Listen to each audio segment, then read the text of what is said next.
are often used, and it's that only in that way we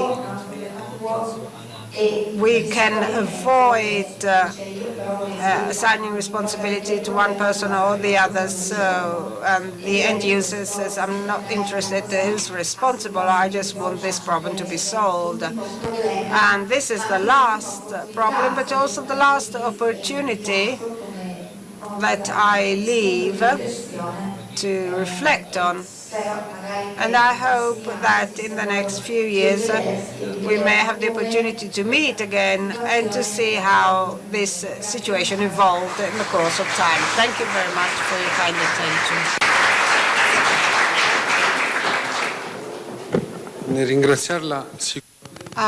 First of all, thank you very much. And of course, we do hope and be able to use this report and meet again and possibly reach a partnership with the engineering. Che anche per dimensioni il privato ha sempre un po' trascurato. Clinical engineering is something that's been neglected. Clinical engineering has always been, let's say, given to and considered a problem of our suppliers. I would like to end up the area of the device asking Mr. Aiop, marketing manager of Panasonic, one of the most important companies in this field. Of the device, and what Panasonic can try to say to us, which is your future and the model that you want to introduce to all the customers. Thank you to come, Stephen. Thank you very much. Thank you very much for inviting me here today. My name's Stephen Aiop. I'm Marketing Director for Europe for Panasonic Computer Products. The question I'm going to ask today is, what would happen if you give nurses and community care workers access to the latest technology? What would be the financial and business impact? And I'll be presenting to you some of the latest research, and actually some of these figures, this is the first time they'll be seen outside the UK Department of Health. So, right, let's...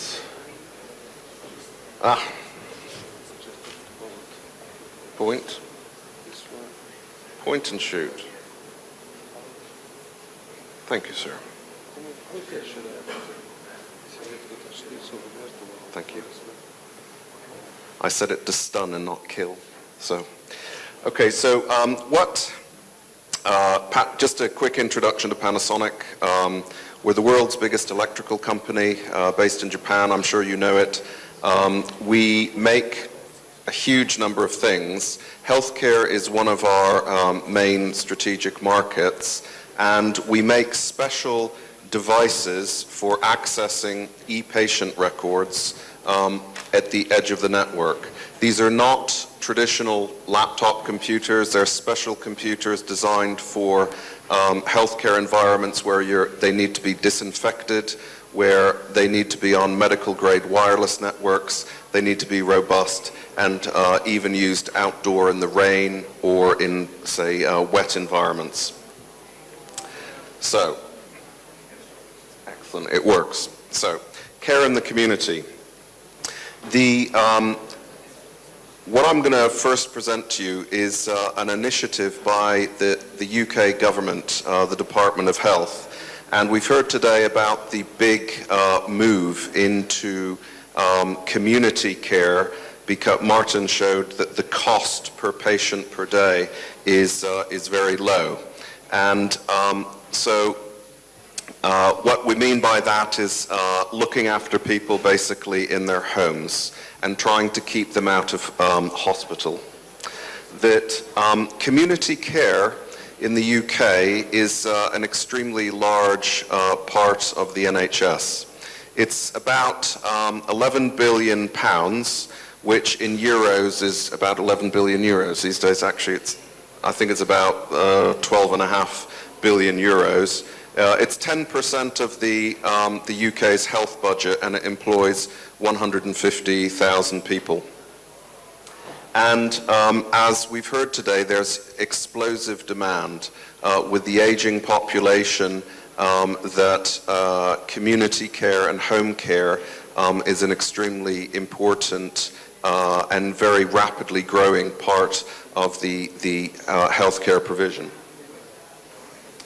So one of the characteristics of the industry that you work in, we heard today about the adoption rates and the investment in information technology and healthcare. It is actually the lowest, I believe, of any industry. And one of the reasons is you have some very special characteristics within healthcare. That this is the evolution of IT, what I would call the device. And it started off with personal productivity, where we had basically a personal computer with no network. It was just about maybe writing your Word document, but communicating with others, no. Then back 10 years ago, it was about knowledge distribution, such as email. That's a classic knowledge distribution. But now, we're on collective intelligence. And actually one of the, it's a highly integrated and networked form of computing, where it's almost like a neural network in the brain, where it's a vast community of knowledge and capability communicating with each other, and they're making collective decisions. This is where your industry sits. And by the way, this is one of the reasons why there's been such explosive growth in social networking, because actually social networking has these types of characteristics. Now, for this to work, you have a lot of interconnected, there have to be many things present. And we see it as a vendor, that for that to operate out here, you have to have, first of all, you have to have e-patient records. You have to have the software. Very importantly, you have to have a network that's reliable. And finally, you need to have the device to access it. In many instances, these have historically not been available, and as a consequence, it's held healthcare behind, because you need to be operating up here. And you haven't had all the components of the jigsaw puzzle present. Now, currently in the UK, they're operating here. Actually, they're operating even off here. They don't have computers. A lot of them are using paper and phones. But, in the future, they want to operate out on the right. And what I'm going to present to you today is an example of organizations operating out on the right and what sort of impact that has. So the last year, the UK's Department of Health started a project called Transforming Community Care. And what they wanted to do was, and it was interesting, I've heard a number of people speak today, and I think in Italy it sounds like you're doing very similar things. But what they wanted to do was actually understand the current state of where community care was operating technologically, and also look at the business impacts of introducing modern IT. So it was sponsored by the Department of Health, ourselves, and British Telecom, BT, and the goal was the Department of Health, the NHS, want to do more with less. Just like every country, I think, in the world, they have budget cuts, they have aging population, and they want to understand how they can get more for less. And what they did was, they had 11 pilot areas marked here, which are large community care organizations. And what they did was they developed a set of key metrics that were applied to all of these organizations, and they did a before, a during, and after survey so that they could compare like-for-like data. And the numbers were meaningful. They tested over about half a year.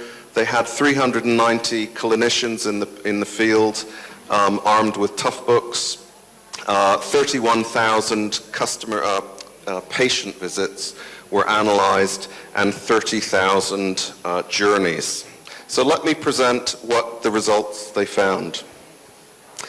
All of the systems, all of the systems have this network in common, that basically that community care worker is operating, they could be in the hospital or back at base, they could be operating from their own home, out on the road, but very importantly, in the patient's home. But all the time, they can be moving on this network. And the device can be jumping across from 3G out in the field onto the Wi-Fi network in the hospital, and the VPN connection into the hospital, into the medical systems is constant. It's called persistence. So they can operate on the network, and that traditionally, that the center of power, the center of information, was largely here. But with this, that community care worker is as powerful and as productive as somebody operating here, but they can be anywhere out here. And in addition, they can access any system, including patient records, email, messaging, ordering systems for prescriptions, for drugs, for hospital or home equipment that they need. So what they found was it really revolutionized how these people worked. And the first thing is they had a huge increase in productivity. Basically, traditionally, this person would start their day here, go into the hospital to pick up the paperwork, and then they would go and drive out to the patient's home. With being online the whole time, they didn't need to do that. They simply went from home to the patient. So they reduced their travel time considerably. Also, as I mentioned, the day could start and end at the home. There was no need to go into the hospital to pick things up. And also, they could do ad hoc patient visits in the middle of the day that were unplanned. That they could access mobile, all the clinical information on the road in patients' homes, and it was available at the point of care. That they found that first of all, they stopped using paper. It was all digital, and that data was entered with the patient at the point of care, and they found, because they had more time, that they found the quality of information that was being recorded for the patient visits increased. This is very important. They had access to other important systems. When they were out in the field, the community care nurses and workers could go onto the internet. They could order, for example, equipment for that patient for their home. They could also use email and instant messaging to speak with other experts in that cloud. So they could make decisions at the point of care much better. And as I say, that it's almost like the collective intelligence of the whole healthcare community went right into that patient's home. It reduced dead time so that between appointments, the healthcare workers could be productive. They found that better information meant better diagnoses and better patient care. They were making better decisions out in the field. And another thing they found, the survey took place, part of it took place in December. December was the coldest we'd ever had in the UK for 300 years.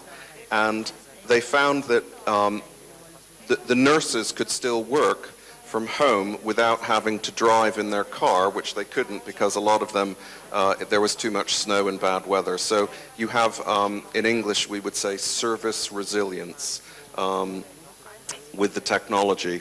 And also, very importantly, with we talked about security earlier, they found that because there was no paperwork, that they had many people with paper in the boots of their car. The car would get stolen or broken into, patient records were lost. They found that they could be more easily compliant with electronic devices, and if one did get stolen, well, first of all, there is actually no information on it, and you can also wipe them. We use some of the Intel technology and other software to wipe a device and shut it down. So the quantifiable benefits that they found was a 5% increase in patient visits.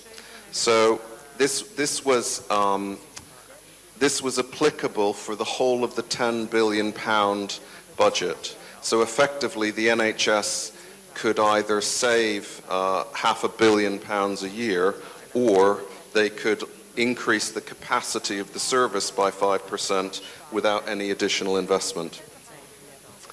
They had 39% less hospital referrals. Basically, the nurses and community workers felt more confident in making decisions without having to send somebody into hospital.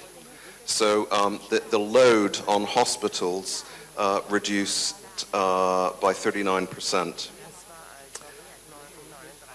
Also, they had 16% less referrals to experts. Again, because they had the whole picture of the patient in front of them, they didn't need to refer that patient to another specialist. And finally, this was an interesting one, that one of the issues with community care is many of these, the patients cannot get to the door. They're stuck in bed. And they found that with mobile computers, they could find out the phone numbers of relatives, the key code to access the entry key in the safe around the back, etc. So they could, they call them no access visits. They could reduce that by 17%. Okay, so let me give you now a case study from one of the participants in that research, and it's Kirklees Community Healthcare Trust. So they're based here in the middle of the UK. Kirklees is an area which has some what I would call medium-sized cities in it, also a lot of countryside. It's about 400,000 people.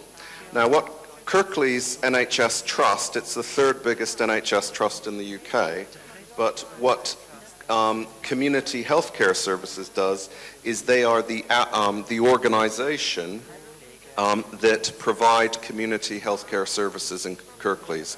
So listening to some of the data today, maybe they have a similar size to some of your organizations. They have 1,200 employees and a 54 million euro budget, and they provide, as I say, the community services for that region. Remember this budget of 54 million. That isn't their, by the way, IT budget, that's their total budget. Maybe that's similar to some of yours. So what they did is they gave 600, so roughly half of their employees, they gave Panasonic Toughbooks. This is from their annual report, and very importantly, somebody here mentioned the importance of senior sponsorship. The person behind this was actually the managing director, and the graphs and figures I'm showing you are actually his. But this is from their annual report, and basically they gave their healthcare workers the Panasonic Toughbooks for use out in the field. And this is what they saved per year. Now, you can see that this, for example, is the travel that was saved, so things like petrol or mileage for cars. but the other savings are enormous. Clinicians, for example, not having to travel, or avoiding unnecessary admissions to hospital is saving them £1.85 million a year. The savings were actually enormous. And what they did, again, this is the managing director's presentation. I borrowed his slides. But this is the benefits per year of the savings. Now, do you remember I asked you to remember their total budget as an organization, as a healthcare provider, is 54 million euros. That was roughly, I think, it was about 46 million pounds sterling. But you can see that the annual savings are almost 10 million per year. So actually their savings, something like 22 to 23% of their total budget per year by simply using e-health. And actually it's not rocket science. It is just good common sense of putting some ruggedized laptops with healthcare workers, putting them on a good network, and the results are absolutely fantastic. The return on investment for this project is 30 weeks. So it's just over half a year. So the predictions are that what we have seen is that rugged mobile PCs can transform healthcare. The Kirklees case study is actually, we have other examples of this. To make this effective, you need to have some mobile devices, PCs, with special characteristics. You can't use your €500 device because it doesn't have the wireless connectivity or the ruggedness or the hygienic, the ability to be cleaned with disinfectant that you need for this type of work. And what we feel and what we've seen is that it will change the whole of community care. What's happening with this project now is that the NHS is being asked to make some significant reductions, but what they're trying to do is use technology to make those reductions so that they can become more efficient, so they're offering better care but for less money. And certainly this project is one of the most important within the NHS of how to do that. But thank you very much.